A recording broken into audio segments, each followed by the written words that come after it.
कर ली गई है और चर्चा इसी को लेकर, ये देख रहे हैं आप तस्वीर, ये बैठकों की ही तस्वीर है। आपको बताएं 4 मीटिंग साथ सिलसिलेवार तरीके से हुई है। कैबिनेट कमेटी ऑन सिक्योरिटी की बैठक सबसे पहले होती है, उसमें पूरी ब्रीफिंग ली जाती है, जानकारी ली जाती है। इसके बाद cabinet committee on political affairs से भी चर्चा की जाती है, रणनीति बनाई जाती है। और उसके बाद तीसरी बैठक होती है cabinet committee on economic affairs की बैठक।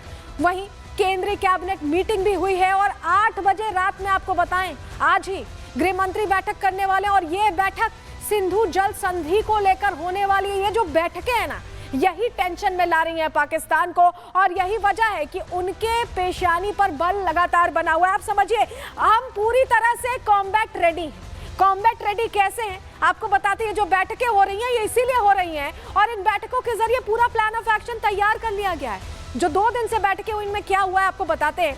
दिल्ली में 2 दिन में ताबड़तोड़ बैठकें हुई, मैराथन बैठकें हुई, हमने तस्वीरें भी देखी, आपको दिखाई भी हैं। और आपको बताएं, प्रधानमंत्री ने कल ही ये कह दिया था कि उन्होंने सेना को फ्री हैंड दे दिया, उन्होंने क्लियर कर दिया था। आज भी दिल्ली में 4 बड़ी बैठकें हुई जिसकी जानकारी हमने आपको दी, और बदले को लेकर कई अहम फैसले इन बैठकों के जरिए लिए जा चुके हैं।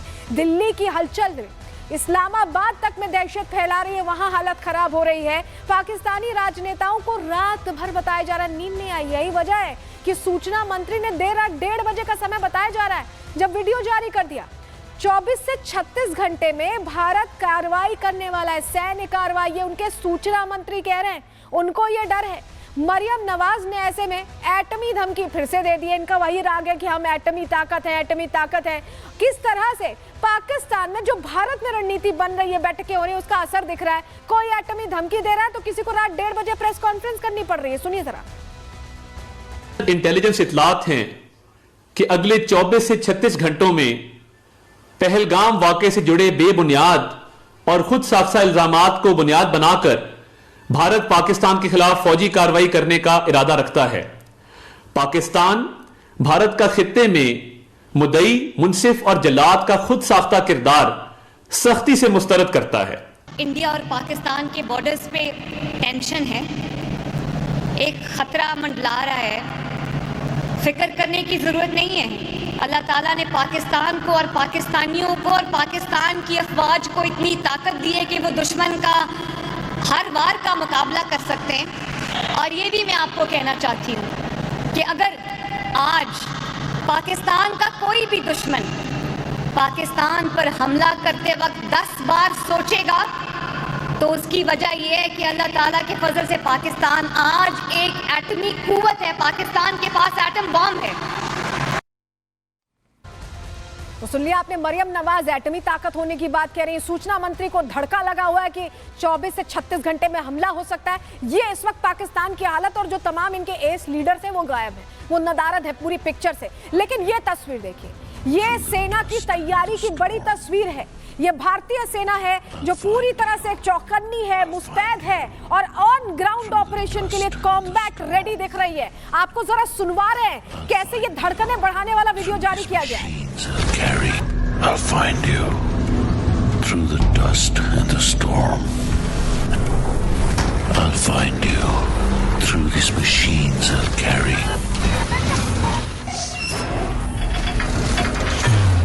The burden of my brothers and sisters' pain. So I'll find you. You can hide in the distance between shadow and dust, but I'll strike you down when you betray our trust. So I'll find you. That's my job. That's my mission. That's my promise. I'll find you.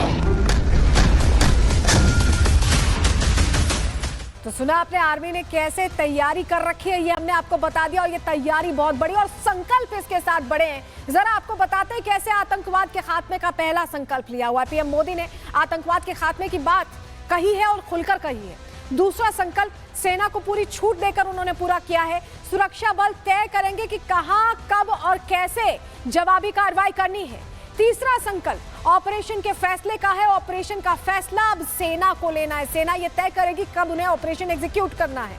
चौथा संकल्प आतंक के खिलाफ target set करने का है। तीनों सेना प्रमुख ही टारगेट सेट करेंगे, टारगेट लॉक करने के बाद कार्रवाई हो जाएगी। और पांचवा संकल्प आतंकवाद के खिलाफ डिप्लोमेटिक सपोर्ट का भी है और भारत की कूटनीति से आतंकवाद पस्त होगा। वैश्विक मंचों पर हम ये खुलकर कह रहे हैं, कल यूएन में भी कहा था, और जो स्टेप्स हम ले रहे हैं वो भी हमारे संकल्प को दोहराते हुए दिख रहे हैं। तो ये बड़े संकल्पों के बीच आपको बताएं, एक और बड़ी खबर आ रही है। बैठक बुलाई है और ये बैठक रात 8 बजे बुलाई गई है। ये बैठक सिंधु जल संधि से जुड़ी चर्चा को लेकर है।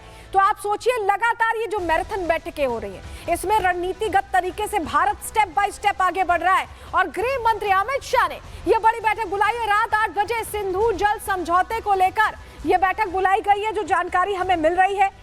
और आप समझिए कि रात 8 बजे जब ये बैठक होगी तो आगे क्या रणनीति रहने वाली, क्योंकि सिंधु जल समझौते को फिलहाल रोका गया है, फिलहाल स्टे पर है वो, और ऐसे में सिंधु जल का प्रवाह नहीं हो रहा है पाकिस्तान की तरफ। और अब रात 8 बजे एक और बड़ी बैठक, और इस बीच ये तस्वीर देखिए, ये डर और दहशत की तस्वीर है। ये पाकिस्तानी रेंजर्स के वो ठिकाने हैं जहां पर वो रहकर निगरानी किया करते थे, लेकिन अब वो बंकर देखिए, बंकर खाली हैं। एक भी पाकिस्तानी रेंजर सैनिक आपको नजर नहीं आएगा। ये 0 पॉइंट की तस्वीरें हैं, बंकर्स खाली हैं, रेंजर गायब है। क्या पाकिस्तान की घिग्गी बन गई है? हमारे सहयोगी अरावत की रिपोर्ट देखिए। लगातार जहां हम पिछले कई दिनों से देख रहे हैं, जो पाकिस्तान के फॉरवर्ड एरियाज में जो पोस्ट है वो काफ़ी दिनों से खाली नज़र आ रहे हैं। और वहाँ उसी के साथ साथ ये बस इतना ही नहीं, बल्कि जो वहाँ पर पाकिस्तान के झंडे जो लगे हुए थे उनके बंकर्स पर, उन्होंने वो भी वहाँ से उतारे हुए हैं। फिरदौस, अगर आपको यहाँ से दिखाए, ये फॉरवर्ड लोकेशन है। पाकिस्तानी रेंजर जो है अपनी पोस्ट को छोड़ते हुए पीछे की ओर गए हुए हैं। लगातार हम देख रहे हैं पिछले कई दिनों से कुछ ऐसे पोस्ट भी है, कुछ ऐसे बंकर भी है पूरे जम्मू कश्मीर के फॉरवर्ड एरियाज में, जहां से उन्होंने जो है अपने बंकर्स के जो पाकिस्तान के झंडे लगे हुए थे वो भी उतारे और वहां से भागकर पीछे चले हुए हैं। इससे साफ तौर से दिख रहा है किस तरह से पाकिस्तान में जो है खौफ का माहौल जो है वो बना हुआ है। ये तो जीरो लाइन पर अभी हम मौजूद है, लेकिन यहाँ पर पाकिस्तानी पोस्ट की अगर हम बात करें, वो यहाँ पर दूर दूर तक नजर नहीं दिखाई दे रहे। बस अगर कुछ दिख रहा है तो पाकिस्तान ऑक्युपाइड कश्मीर में जो रेंजर्स थे उनके बंकर्स दिख रहे हैं, लेकिन बंकर्स के अंदर कोई भी मौजूद नहीं है। इस बीच पाकिस्तान सीज फायर लगातार तोड़ने की कोशिश कर रहा है। लगातार ये तस्वीरें हम देख रहे हैं, आपको जानकारी देते हैं कि अभी क्या हाल है। आप समझिए, पाक से जो लड़ाई है वो इंटरनेशनल सीमा पर उसका असर दिख रहा है, और अंतर्राष्ट्रीय सीमा पर सीज फायर का उल्लंघन बार बार पाकिस्तान की तरफ से किया जा रहा है। पाकिस्तान ने जम्मू के परागवाल सेक्टर में, आपको बताएं, गोलीबारी की है, और जानकारी मिल रही है कि पाकिस्तानी सेना ने बौखलाहट में फिर से लगातार कई दिनों से सीज फायर तोड़ रहा है, फिर से सीज फायर तोड़ा है भारतीय सेना का। पाकिस्तानियों को मुंह तोड़ जवाब भी सामने है, रिटेलिएट किया है भारत ने, और काफी देर तक दोनों तरफ से ऐसे में गोलीबारी होती रही है। परागवाल सेक्टर से जम्मू के किसानों में दहशत है, क्योंकि वहां पर ये गोलीबारी हुई है और किसानों ने अपनी फसल की कटाई बीच में छोड़ दी है। फसल काटने वाली मशीन संचालक भी वापस लौट रहे हैं, क्योंकि जिस तरह से सीज फायर का उल्लंघन हो रहा है उस लिहाज से ये इलाका काफी सेंसिटिव हो गया है। हमारे सहयोगी गुरसिमरन वहां पर पहुंचे, परागवाल सेक्टर में उनकी रिपोर्ट आपको दिखा रहे हैं।